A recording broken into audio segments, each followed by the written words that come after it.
Your sister's education has to come first, Dad said, refusing to pay for my college. I left quietly that night. 6 years later, my mom begged to reconcile. I still remember the exact moment I realized I wasn't wanted. I was 7 years old, standing in our cramped kitchen, watching my mother fuss over my sister's science project. The blue ribbon they were certain she'd win was already sitting on the counter, a celebration before the victory. "Mom," I said, holding up my own project, a carefully constructed diorama of the solar system I'd spent 3 days making. "Can you help me with this part?" She didn't even look up. Just waved her hand dismissively in my direction. "Not now, can't you see I'm busy with Betty's project? Go figure it out yourself." It was such a small moment, unremarkable really, but sometimes the smallest cuts leave the deepest scars. That night, I sat on my bed and carefully glued the final pieces of my project together, alone, as I had been for most of my childhood. The difference between Betty and me wasn't talent or intelligence. It was simply that she mattered and I didn't. I stared at my completed solar system. It was good, maybe even great, but it didn't matter because no one would notice. No one ever did. Growing up in the shadow of a golden child is like being a ghost in your own home. You're there, but not really, seen, but not truly acknowledged. I became an expert at making myself smaller, quieter, less needy. I learned that the path of least resistance was often invisibility. Betty was everything I wasn't: outgoing, athletic, naturally charismatic. She commanded attention without even trying while I scrambled for scraps of recognition that rarely came. "Why can't you be more like your sister?" became the soundtrack of my childhood, a constant reminder that I was the family disappointment, the afterthought, the mistake. By high school, I'd accepted my role as the family scapegoat. When something went wrong, it was my fault. When something went right, it was despite me. My parents attended every one of Betty's soccer games but couldn't be bothered to come to my honors night. They threw elaborate parties for her birthdays while mine passed with barely a mention. I tried, God how I tried, to earn their love. I got straight A's, joined clubs, won academic competitions, but the goalposts kept moving. Nothing was ever enough.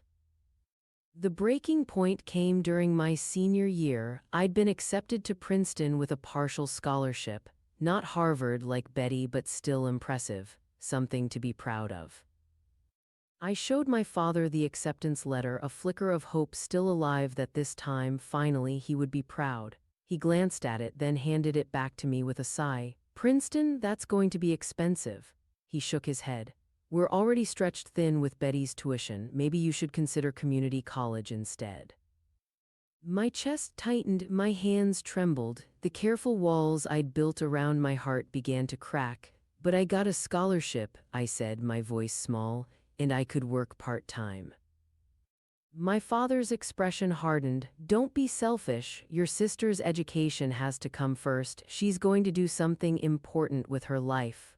Unlike me." The words hung unspoken between us. That night, my mother found me packing. "What are you doing?" she asked, watching me fold clothes into a duffel bag. "I'm leaving," I said, surprised by the steadiness in my voice. She laughed. "And go where? Don't be dramatic." I continued packing, not looking at her. "I got a job offer from one of my professors, tutoring online. It won't pay much, but it'll be enough." "You're being ridiculous," she said, her voice sharpening. "After everything we've done for you." I finally looked up. "What exactly have you done for me, Mom? Name one thing." She stared at me, mouth opening and closing like a fish out of water. In that moment, I saw the truth reflected in her eyes. She couldn't think of a single thing. "You've ruined this family," she finally said. "Your sister's worried about her finals, and here you are, creating drama." Something inside me broke, or perhaps it finally mended. The last thread tying me to them snapped, and suddenly I was free. I didn't say another word, didn't need to. I finished packing, walked out the front door, and didn't look back. The first year on my own was brutal. I deferred my Princeton acceptance, unable to afford it even with the scholarship. Instead, I moved into a tiny studio apartment with peeling wallpaper and a shower that only ran cold.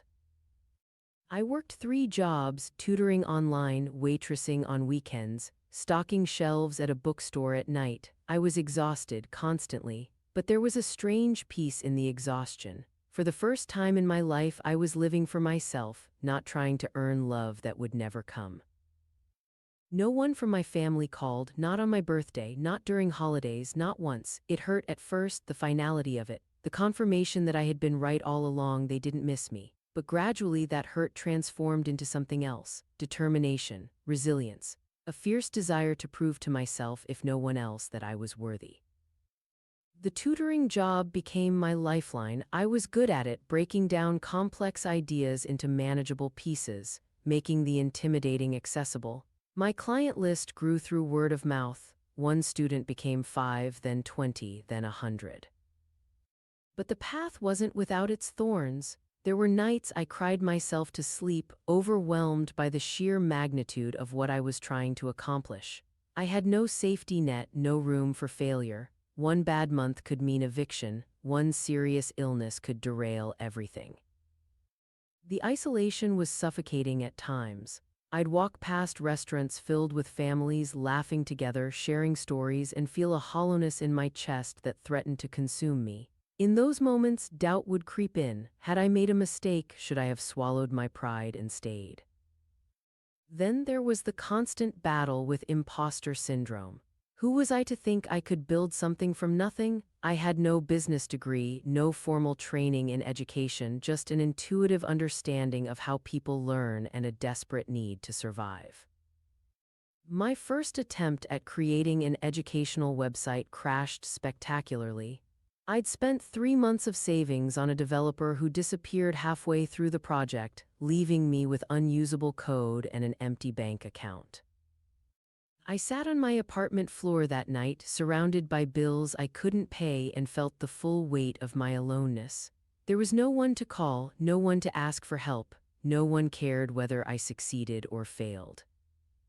The temptation to give up was overwhelming, to admit defeat, to acknowledge that maybe my parents had been right about me all along.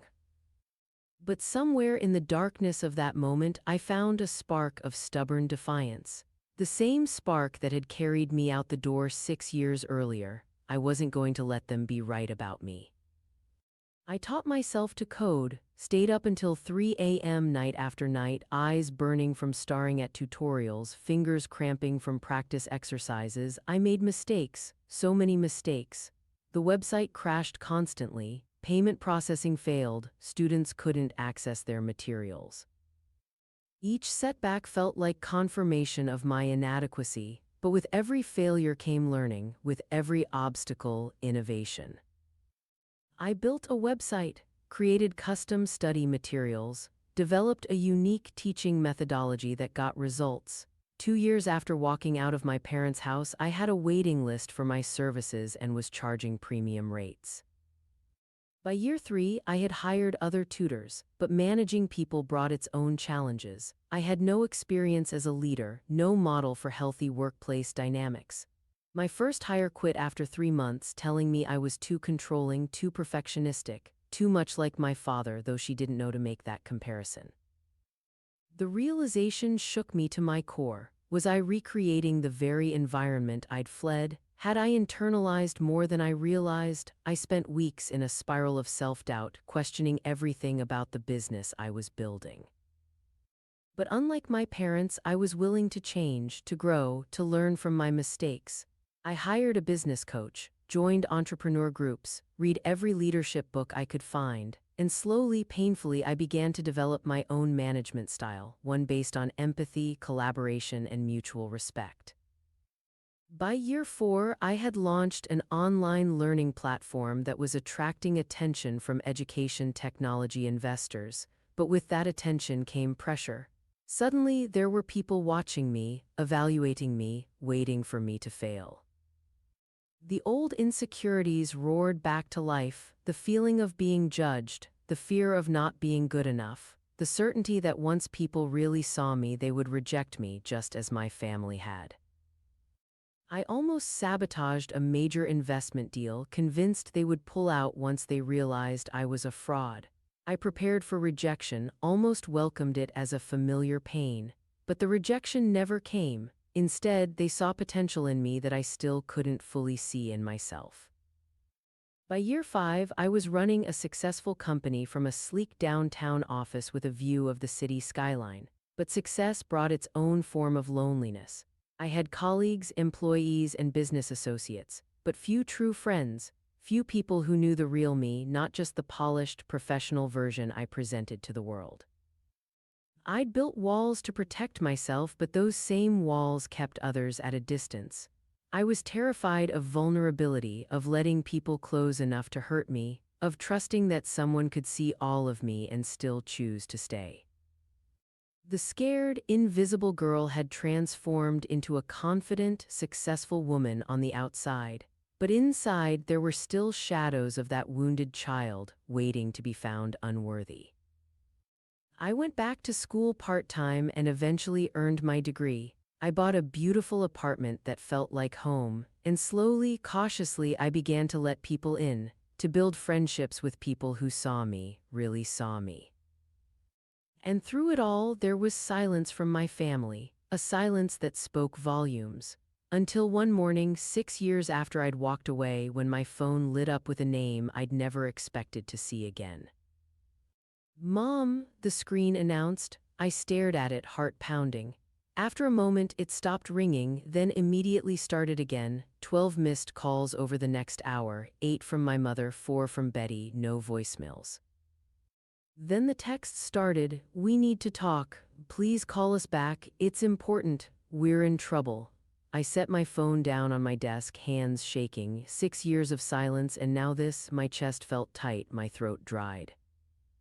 I didn't call back. Instead, I went about my day, meeting with my team, reviewing the latest updates to our platform, having lunch with a potential investor. But my mind kept circling back to those messages, to the sudden, desperate need for contact after years of nothing.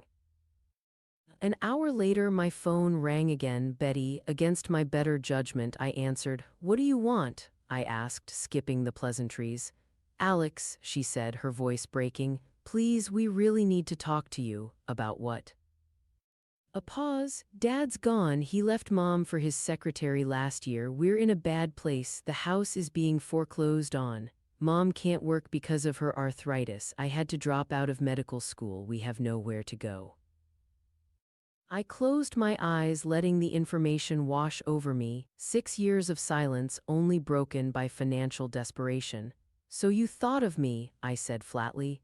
"Your family," she said, as if that explained everything. As if those words weren't a cruel joke after everything that had happened.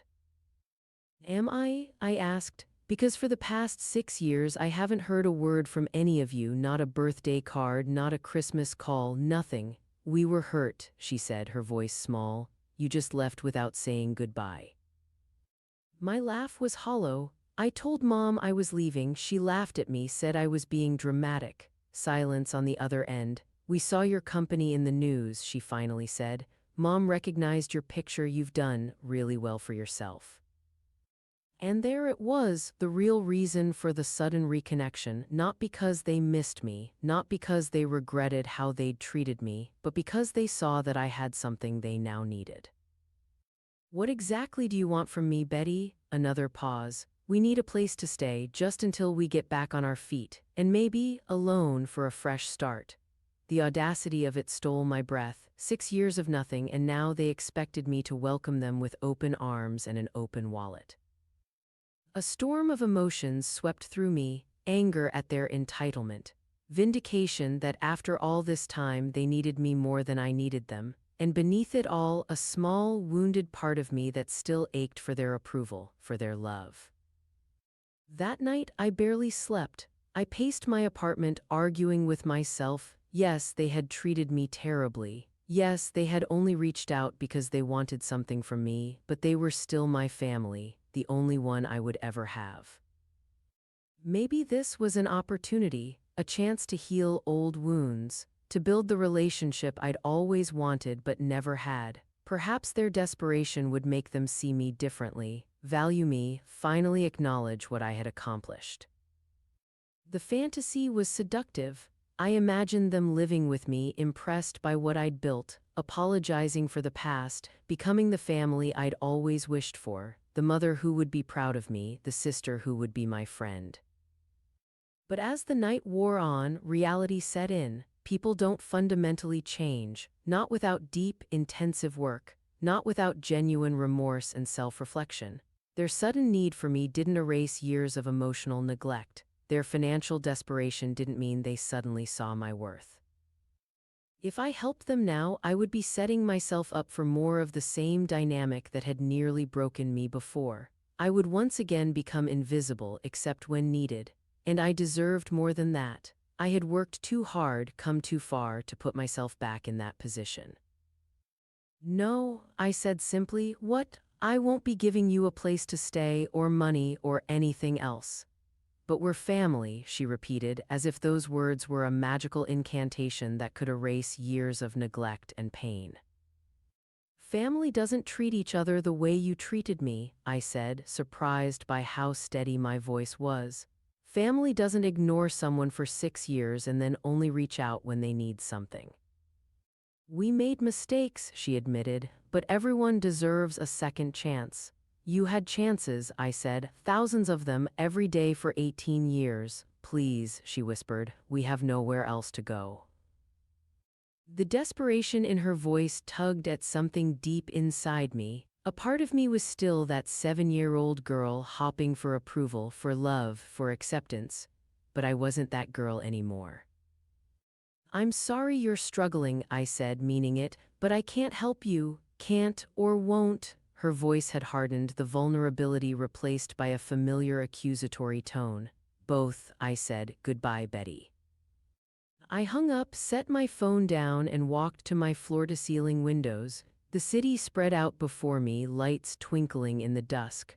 My reflection stared back at me from the glass, steady, whole. They showed up at my office the next day. My mother, older than I remembered. Betty, her perfect posture now slumped. Both were wearing expressions of practiced remorse that didn't quite reach their eyes. My assistant tried to turn them away, but I told her it was okay. A final conversation. Closure. They sat across from me in my sleek conference room, eyes darting around, taking in the evidence of my success, the success they had never believed I could achieve. You look well, my mother said, her voice tentative.